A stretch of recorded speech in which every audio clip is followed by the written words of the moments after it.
Breaking news, my lovely, wonderful people. See what's happening now. Judiciary in trouble over appointment of registrar whose was not shortlisted. The name was not, nominated for that position.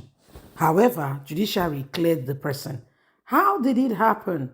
Is the big question on everybody's lips. How did they smuggled her into all of this? That's the issue we are currently faced with and we are dealing with right now. What happened and how did this go? This is the main issue that is causing a serious problem right now. Please don't forget to give us a thumbs up, like us, share, subscribe. Let's get all the details. Judiciary in trouble over appointment of registrar who was not shortlisted. In their petition filed at the High Court, the lawyer argued that the appointment of Arowo was irregular and unlawful as she was not among the shortlisted candidates by JSC for interview during the recruitment process. How did she get the job? The Judiciary Service Commission, JSC's decision to appoint Clarence Clarence Aruo as the new registrar of the High Court on Tuesday, July the 25th, has met with its first major hurdle. Three lawyers on Monday, July the 31st, namely Omozo, Omotabi, and Robinson, are asking what happened.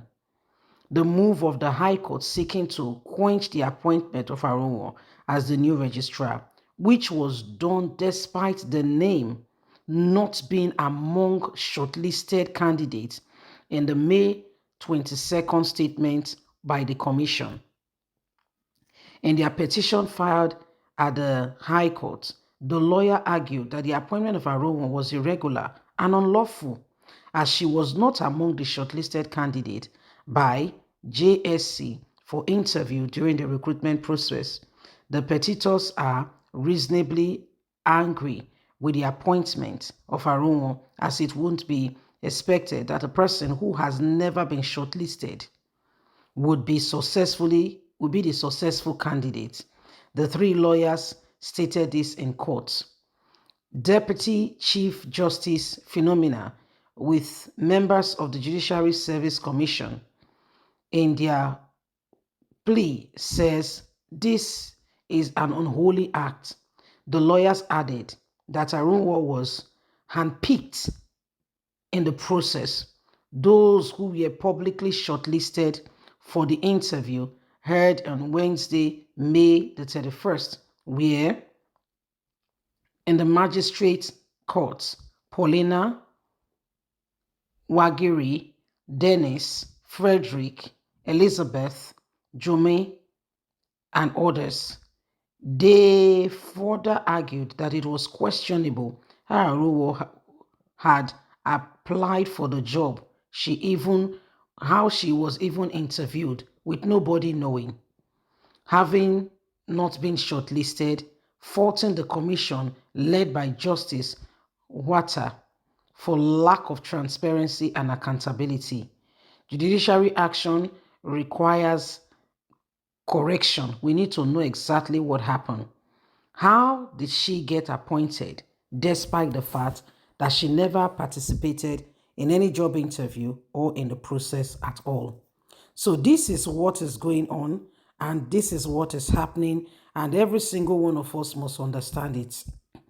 You cannot continue with the same thing over and over again, and think that everything can just go away without us adequately understanding some of these things.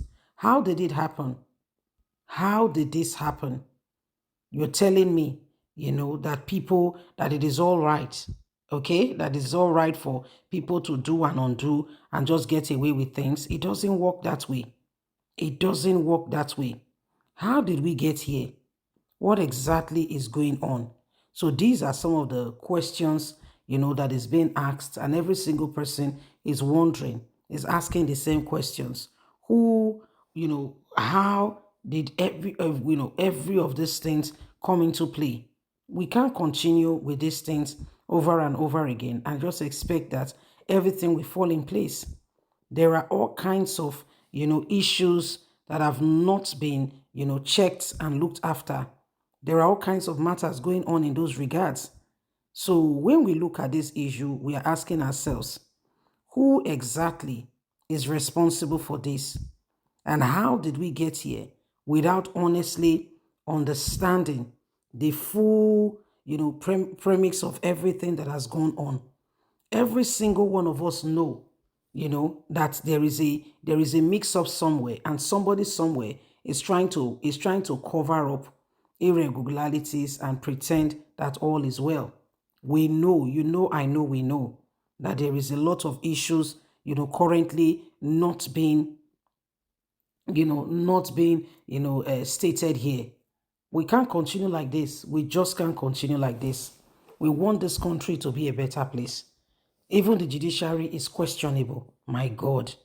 Even the judiciary, this is questionable. Even in the judiciary itself.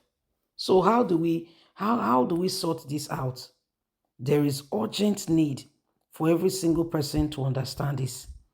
Now, the judiciary is facing questions upon their lack of transparency. Someone that did not participate in an election, all of a sudden, I'm talking about election in judiciary application process. All of a sudden, that's that kind of person. That person is the one being given the appointment and was not even shortlisted in the first place.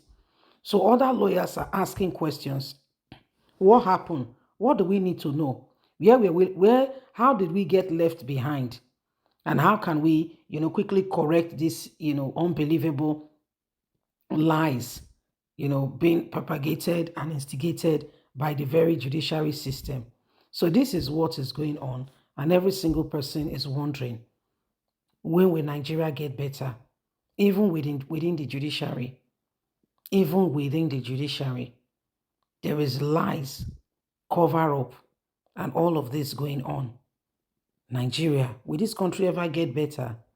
We must keep praying and being hopeful that things will change, because all that is going on now is a clear definition of what we need to do, that there is need for everybody to understand this. We cannot continue with the same thing over and over again and expect a different result. It doesn't work that way. If this country is going to get better, if things are going to turn, this is the time. Bye for now.